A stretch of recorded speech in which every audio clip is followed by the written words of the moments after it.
It's just a time to like reflect on everything.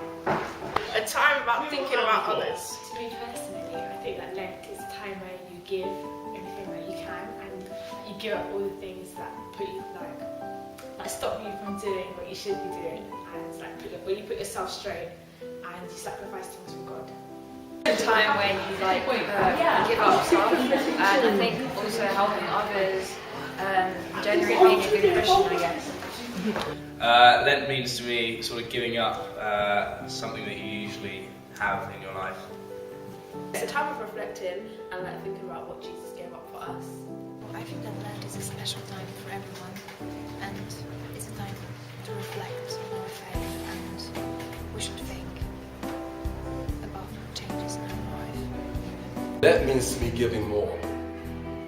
Lent is a period of time where we give things up in remembrance of Jesus' sacrifice. What Lent means to me, I think it's a time where we sort of we give up what we think is what we deem important in our lives, so that it can show like the truth that it's not even that important if we actually really give up. In comparison to God. Yeah.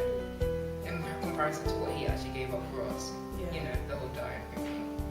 It's just a matter of appreciation of the bringing Jesus to the world really, and his sacrifice of saving us from our sins.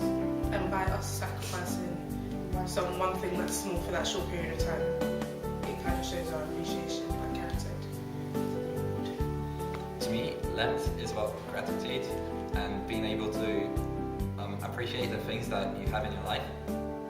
Because sometimes you can get caught up on the bad sides, on the tiny details in your life that don't really matter. But you don't. Sometimes you just forget that there are others who are in a much worse situation than you. And by giving something up, you put yourself in their position and realize what is really important in life. It's a time to step back and have a think about what I can do to improve the way I live, and about maybe improving my prayer life and trying to go to church more.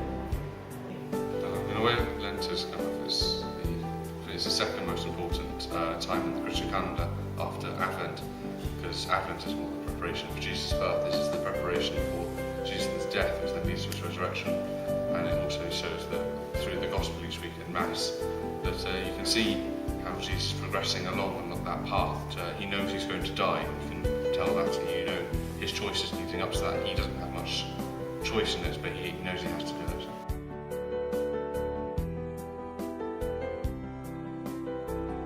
Yes. Yes. Yes. Yeah. Yeah. Yeah. Yeah, it is. Definitely, I think so. Yeah, of course, I do think it's about giving back. Also helping others, making sure everyone's alright. It's more about like doing stuff for the community, for yourself, for other people. So like it's a time where you're not selfish basically. Giving more of whatever you've gotten. So when you give back, the person is enriched by what you've given them. It's for me, it's about kind of like sacrificing something at the time where it's like Jesus died. Jesus died for like our sin. So I think during Lent to like give up something, it's really important. I think Lent in my youth was all about giving up, and I think now it's much more about doing something and being positive about something and doing something to help other people. So whereas when I was young you just gave up sweets or you gave up chocolate or sugar in your tea, now the idea is if you give something up, you should actually put that money maybe to help, and maybe do something to help other people. Yeah, definitely. That's like the whole point of it. Just to give something back, which you like. Just to show that you feel loved. Bread? I've given up chocolate for Lent, which is very general. Yes, I gave up playing video games. Yeah, I gave up listening to music with my earphones, and also I gave up my favorite food. No, but I'm in the process of trying to think of stuff to give up. I haven't given up anything for Lent, but I have tried to be a lot nicer to people. So I decided to do something instead. I decided to help my family out more. No, I did take something up though. I started doing Eucharistic ministry at my own church. haven't given anything up, but I've decided to drink more water to benefit myself, my health, and for exams.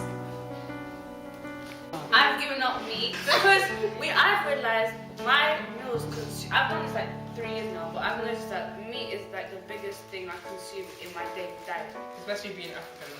Exactly. So, giving up something so large, it's not compared to what Jesus gave up, but it is something. So let me do the biggest thing that I depend on. That is meat. Yes. I'm a Greek Orthodox, so Lent means the same to us as other Christian religions. So we also, like my parents, fast for the 40 days of Lent, and I myself are giving up sweets and chocolate, which is very difficult. Well, I haven't given up anything like physically, like, do you know, it's like I haven't given up anything physically, but as in during the Lent, I've kind of given up being negative. So during the Lent time, I've kind of decided that I want to be more positive about everything.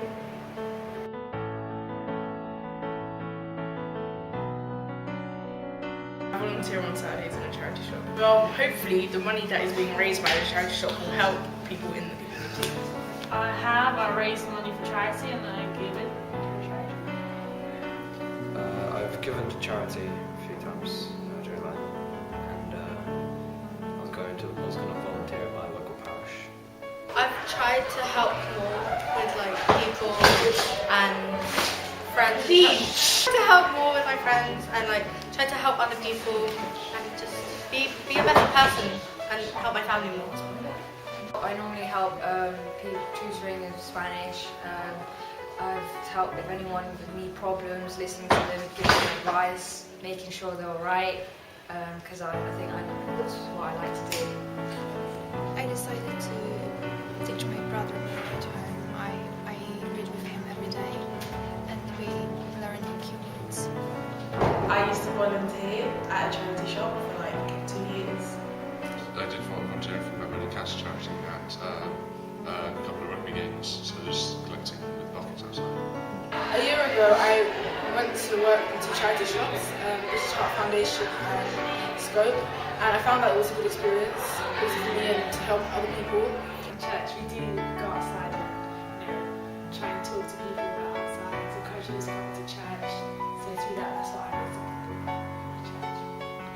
I try and get involved in my local church, and I try and get involved in things at school as well. Me and a friend volunteered at a food bank and organised food for the homeless. We went to St. Anne's, and it is a special school that it's a separate facility where they can educate children who have learning difficulties and learning disabilities. Severe ones. It's very severe ones. Like a combination. Like when we first went there, it was very, very sort of hard hitting, like because it's like you sort of break those people a lot because of the work they do. Like while we were there, like the care that they have for them, like they treat them like normal people, and I think that really benefits them. So and it benefited us as well, I think. So it hit hard as well because there's people our age but are at a lower level than us, and it kind of makes you feel grateful that I am able to think with my own mind, walk on my own 2 feet, and I'm able to like do things with my hands without someone like wheeling me place to place or telling me move here, move there. And I think we have like more extensive knowledge of that because before it's not like you encounter these people in your day-to-day lives, so it's not like you can be walking on the street, what you probably could, but you won't see like as many of them together. So seeing them, the way they interact with each other, the way they interact with the thing, the way people relate to them, it was interesting and like helpful towards us because we weren't as narrow-minded as we were before. In the summer, I went to Nepal with my story unit, and I built a school and a hospital for Nepalese children. I have done several charity events over the last few years. A couple of years ago I did the 3 Peaks in 24 hours with a group of friends, and I think we raised almost £3,000. I have, which was great, challenging, really hard, but really well worth the cause, which is a charity called Rihanna's Fund, which is the local fund from where I grow up, and they help young children in lots of different African countries.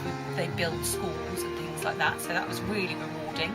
I've also helped run the Race for Life the last couple of years at the school, which is really rewarding to make sure the students are aware of all those thousands of people suffering with cancer and helping cancer research, raise money for cancer research rather, and seeing young people do something different and something sporty and physically challenging for some of them. So that's really great, and I think just generally around school really helps for the food banks. But they're my main two charitable events that I've done in the last couple of years. The most significant thing they can do for their community is to give more in service to their community. When you serve your community, truly you are serving God.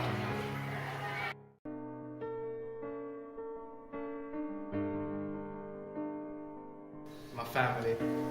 Family members and teachers and sort of like people who work for the community, like doctors and things. My dad. Well, my dad retired about 5 years ago, and instead of just doing nothing like some other people, he decided to set up a charity to help families in Uganda. Parents, I think, inspire me to give back, because they've taught me to always be grateful and help others, and I think it's an important thing to give back to people.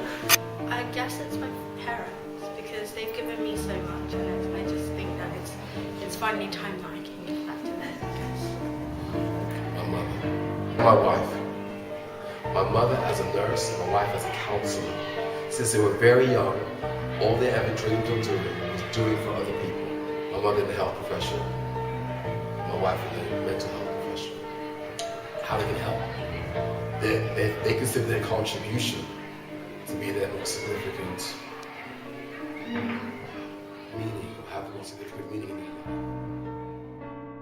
Jesus. Jesus directly. Because Jesus always did, and as Christians we should be able to live like Jesus, so Jesus personally inspires me to give back. I think the example of other people, whether it's in your local community or whether it's internationally, when you look at some people and you see what they do in the world, you know, the admirable things that they do, people who go within the local community or abroad to help other people, organisations like Médecins Sans Frontières, people who work for things like Amnesty International, young people that go and work in other countries to help and who help in their local communities. Well, I think there's no one person in particular, but I think everyday life, when you see people around you that are less fortunate than yourself, is really inspirational and inspiring, because you just want to make a difference, and you see, you know, my comfortable lifestyle, and you have those that suffer around you, whether they're hungry, whether they haven't got somewhere to live, whether it's that they're suffering physically, mentally, and I just think that you should want to give back, and everyone should have equal opportunity.